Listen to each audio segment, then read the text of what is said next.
এই, কি ব্যাপার? চা কোথায়? अरे यार कोई एसी चला दो यार। চা আবার কোথায়? চুলায়। যাও, চা নিয়ে আসো আমার জন্য। আর সাথে একটু বিস্কিটও নিয়ে আসবা, ঠিক আছে?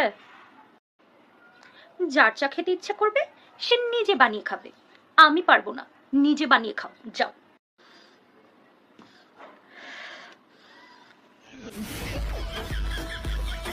পুরুষের কি একটু চার বিয়ে করা সুন্নত, জানো তো?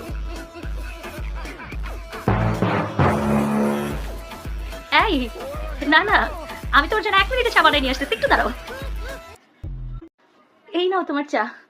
আমি তো একটু মজা করছিলাম। বেশি মজা করলে কিন্তু কথা সত্য হয়ে যেতে পারে। কি বলেন আপনারা?